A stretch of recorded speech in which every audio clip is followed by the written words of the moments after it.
Assalamualaikum warahmatullahi wabarakatuh. Kembali lagi di channel Beta Punya. Jika kita bicara tentang Papua, otomatis apa yang ada di pikiran kita itu adalah tentang OPM, pemberontak, bunuh-bunuhan, kerusuhan, dana otsus dan lain sebagainya. Jadi di sini saya akan membahas kenapa Papua itu tidak bisa dibuat seperti Aceh.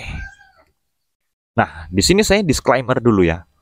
Saya bukan mau mendukung atau saya mau menyampaikan seperti apa, tapi di sini saya berusaha untuk menyampaikan asumsi saya berdasarkan berbagai literasi yang saya dapatkan. Jadi perkembangan pemberontakan organisasi Papua Merdeka yang terjadi di tanah Papua hingga hari ini itu tidak lepas dari campur tangan pemerintah kolonial Hindia Belanda atau pemerintah Belanda. Karena pada tahun 60-an, pemerintah Belanda juga menyiapkan milisi-milisi yang dimana mereka dipersiapkan untuk menghadapi serangan Tentara Nasional Indonesia yang ingin merebut Irian Jaya pada saat itu dari tangan pemerintah Belanda. Maka kita tidak heran jika hari ini di Belanda sana masih ada veteran-veteran perang, era perang operasi Trikora dulu yang mereka masih mengibarkan bendera OPM atau bendera bintang kejora, karena bendera bintang kejora ini juga filosofinya kita kurang mengetahui seperti apa, karena pada dasarnya bendera itu juga diciptakan oleh Belanda menggunakan tangan orang Papua itu sendiri, dan sampai hari ini Belanda masih mengakui untuk veteran-veterannya bahwasanya mereka adalah bagian daripada pemerintah Belanda itu sendiri. Nah, mereka sebagian besar pernah dijanjikan sebuah kemerdekaan oleh Belanda, akan tetapi setelah perjanjian New York atau New York Agreement, Papua dikembalikan ke Indonesia melalui penentuan pendapat rakyat. Mana dalam penentuan pendapat rakyat itu sendiri, ya banyak yang memprotes bahwasanya pada saat itu penentuan pendapat rakyat tidak sesuai apa yang seharusnya dilakukan. Hingga pada akhirnya PBB menengahi permasalahan Papua dan akhirnya pada ujungnya Indonesia pun menang dalam pertikaian untuk memperebutkan Papua ini. Nah, yang jadi permasalahan sekarang, kenapa Indonesia tidak memberikan eh, keputusan politik atau pilihan politik yang praktis kepada orang-orang yang ingin memberontak di Papua, seperti halnya yang ada di Aceh. Jadi begini teman-teman, kita lihat dulu perbedaannya Aceh dengan yang ada di Papua. Di Aceh, pemberontakannya itu memang didasari oleh latar belakang sejarah yang sangat panjang. Mulai dari Daud Bereh, ya kan, sampai Teng Hasan Tiro terakhir kemarin. Jadi kita bisa melihat kalau di Aceh itu ada yang namanya tokoh sentral. Pemberontakan yang ada di seluruh wilayah Aceh itu punya tokoh sentral. Tokoh sentral itu adalah tokoh atau orang yang memang dikagumi, sosok yang dijadikan panutan oleh para pemberontak. Artinya begini, ketika tokoh dari pemberontak ini dia katakan berhenti berperang, maka pemberontak yang ada di pedalaman-pedalaman ini berhenti berperang. Misalnya tokoh yang ada di Aceh itu mengatakan, Hasan Tiro mungkin mengatakan begini, stop menembak, gencatan senjata.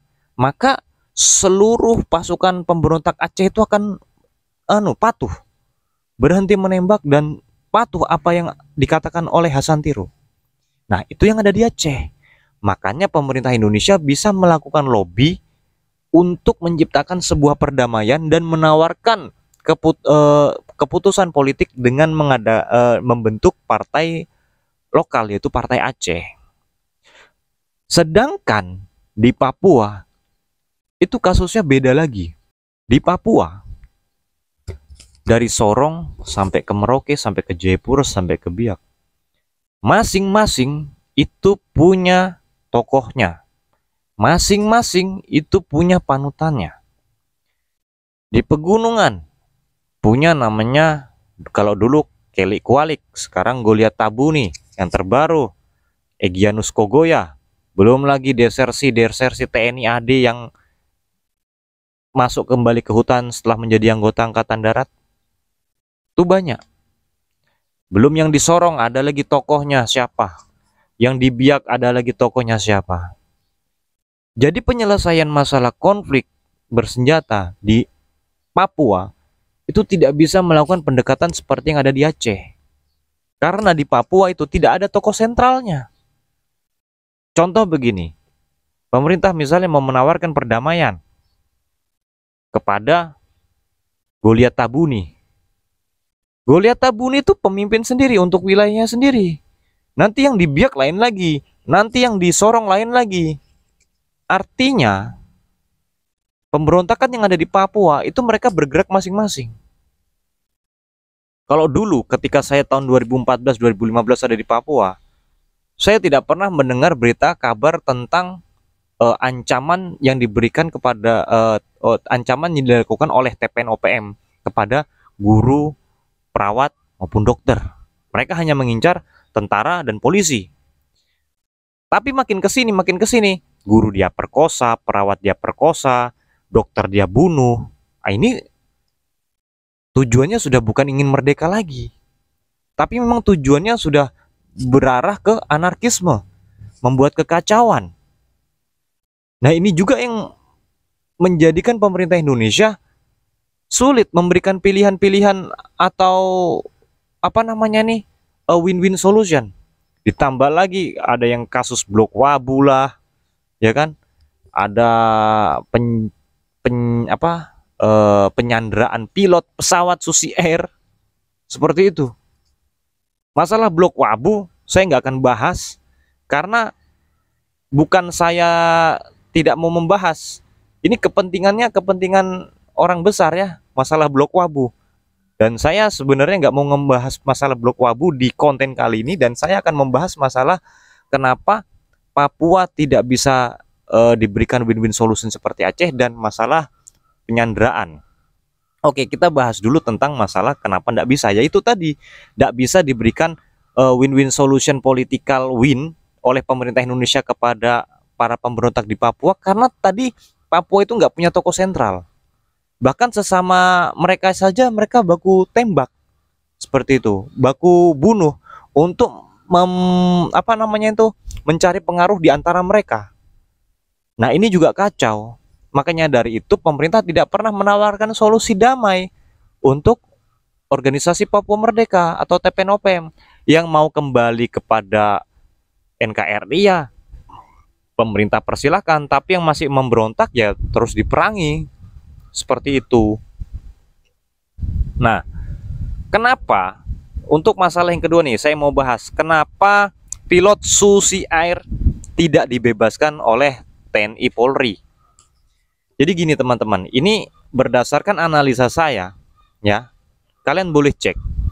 Tahun 1996 ada sekelompok peneliti dan orang-orang Papua juga itu ilmuwan peneliti dan beberapa kelompok LSM penggiat lingkungan dan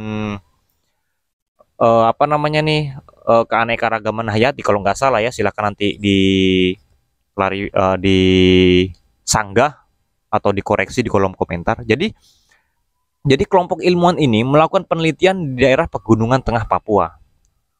Yang dimana ketika mereka melakukan penelitian tepatnya di distrik Mapenduma, mereka mengalami tragedi penculikan yang dimana mereka disandera oleh TPN-OPM pimpinan Kelly Kualik kalau nggak salah pada saat itu. Yang dimana akhirnya direspon cepat oleh pemerintah Indonesia dengan melaksanakan operasi Mapenduma yang dipimpin oleh Pak Prabowo Subianto. Dan yang kalian tahu, TPN-OPM ini pada saat menyandera para ilmuwan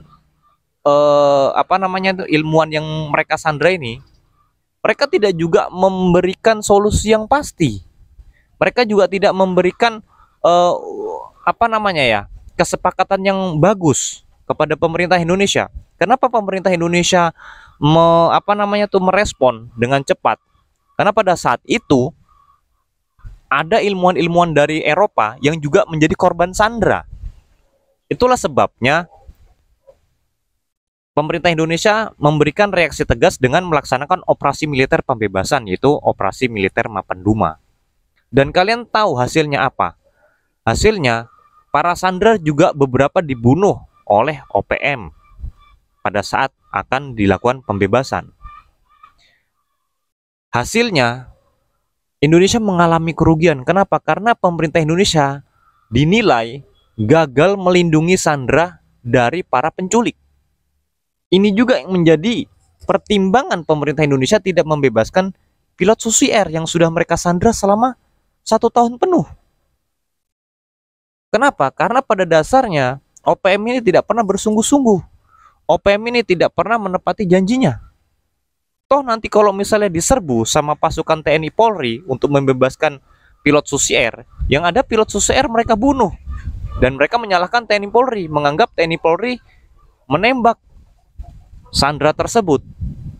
Ini juga yang akhirnya membuat pemerintah Indonesia tidak benar-benar serius dalam membebaskan pilot tersebut. Kita lihat terakhir, pilot tersebut minta bantuan, dikirimi ini, dikirimi ini, dikirimi ini. Karena OPM juga mengalami keterbatasan dalam hal logistik. OPM tidak berpikir panjang. Ketika mereka melakukan penyanderaan, mereka memerlukan biaya untuk mempertahankan sandera itu tetap hidup. Jika sandera itu mati, maka seluruh dunia akan melihat bahwasanya OPM sudah kejam karena sudah membunuh sanderanya. Seperti itu.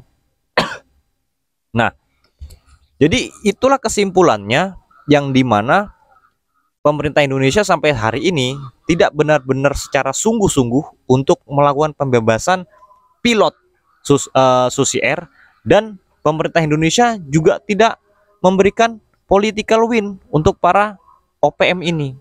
Seperti itu. Lain ceritanya kalau misalnya OPM punya tokoh sentral, mungkin Papua punya partai sendiri pada saat ini. Jadi seperti itu.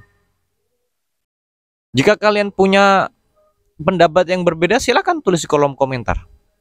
Saya tidak akan pernah menutup kolom komentar saya. Karena di channel ini silakan kalian diskusi di kolom komentar. Siapa tahu nanti ada pertanyaan, apa yang mau kita bahas, saya akan bahas. Oke, terima kasih. Assalamualaikum warahmatullahi wabarakatuh.